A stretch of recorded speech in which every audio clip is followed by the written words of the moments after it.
مجھے آپ نے جواب دینا ہے بالکل سیدھا سیدھا. آپ مجھے بتائیے کہ آج کے زمانے میں ایک خاتون کا شادی میں کام ہے کیا؟ میں گفتگو سن رہی تھی اور میں سمجھتی ہوں کہ اسلام دین اعتدال ہے. اس نے کچھ احکامات فرائض رکھے ہیں, اچھا, کچھ واجب ہیں, کچھ سنت ہیں, کچھ جو ہے وہ احسن کے درجے میں آتے ہیں, مستحبات ہیں. ٹھیک. اب مجھے اگر رہنمائی چاہیے تو مجھے علامہ اقبال کہتے ہیں بطول باش پنہا شو ازی اثر کہ در آغوش شبیر بگیری, کہ اے آج کی مسلمان بیٹی اگر تجھے چاہیے کہ تو زمانے کی بیسٹ ویمن بنے, ویمن آف دا ایئر بنے, اور تو جنت میں بھی جائے, تو تجھے کیا کرنا ہے؟ تجھے بطولی کردار اپنانا ہے. اب آپ نے کہا تھا سیدھا جواب میرے پاس کیا ہے؟ آئیے کا شانہ سیدہ فاطمہ تو زہرا سلام اللہ علیہا میں ساس موجود ہے, سسر کا انتقال ہو چکا, سیدنا ابو طالب وصال فرما چکے مکہ میں, سیدہ فاطمہ بنت اسد رضی اللہ تعالیٰ عنہ موجود ہیں. آپ صلی اللہ علیہ وسلم نے نہیں کہا کہ علی الگ گھر لو میری بیٹی کے لیے. حضرت فاطمہ رضی اللہ تعالیٰ نے نہیں فرمایا کہ اے مولائے کائنات میرے لیے الگ گھر لیں.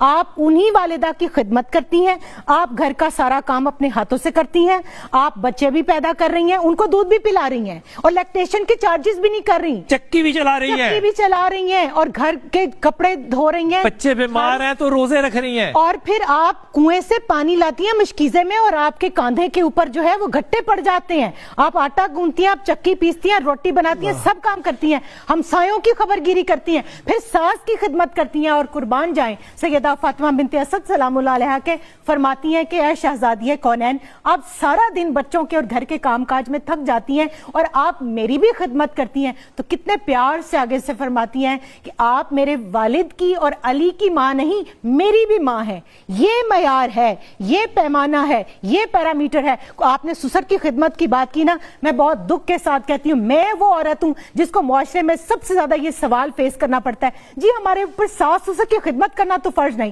تو آپ میں بتائیں آپ اپنے ماں باپ کو اپنی بھابھی کے پاس کیوں چھوڑ کے آئی ہیں؟ آپ کیوں کہہ کے آئی ہیں کہ میرے ماں باپ کا خیال رکھنا؟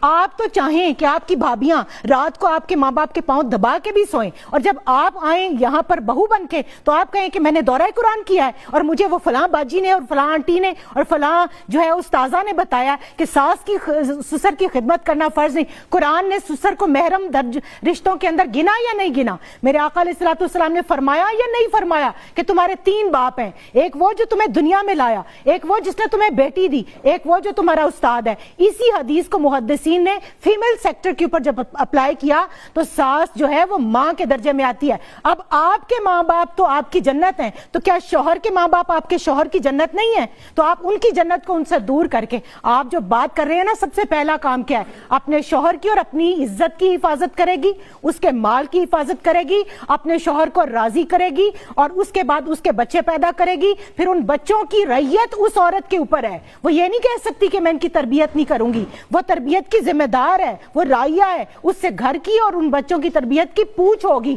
اور اس کے بعد اگر وہ اپنے شوہر کو سپلٹ کرتی ہے تو وہ یہ دیکھے کہ وہ اپنے شوہر کو, جس کو پال پوس کے جوان کر کے آپ کی آنکھ کا تارا بنایا, آپ کے ماں باپ کا آئیڈیل بنایا, آپ اس کو جب الگ کریں گی تو آپ اس کو دوزخ میں دھکیل رہی ہیں, آپ اس کو جنتی نہیں بنا رہی, آپ اس کی معاون بن رہی ہیں دوزخ کے اندر. کیونکہ جو بات علامہ صاحب کر رہے تھے, لڑکے کے اوپر کسی طرح یہ جو ذمہ داری ہے یہ ساقط نہیں ہوتی کہ رات کو اگر ماں باپ بیمار ہیں تو وہ جو ہے ان کو پوچھے بھی نہ, ان کے پاس اویلیبل بھی نہ ہو, ان کو ایمرجنسی میں لے کے جانے کی ضرورت پڑے تو وہ وہاں بھی نہ ان کو لے جا سکے. یہ ہیں جی پروفیسر نوید فاطمہ. یہ نورید فاطمہ جو ہے نا, یہ آپ ساروں کے ممبر پہ بھاری ہے, ایمانداری سے کہیے. ممبر تو ہمارا ہے ہی نہیں رسول اللہ. میں مثال کہہ رہا ہوں نا, سب پہ بھاری ہے. ٹھیک ہے, لیکن جو اس خاتون نے بات کی ہے نا, یہ بات یہ ہمارے علماء کیوں نہیں کرتے؟ پوچھنے والی بات ہے.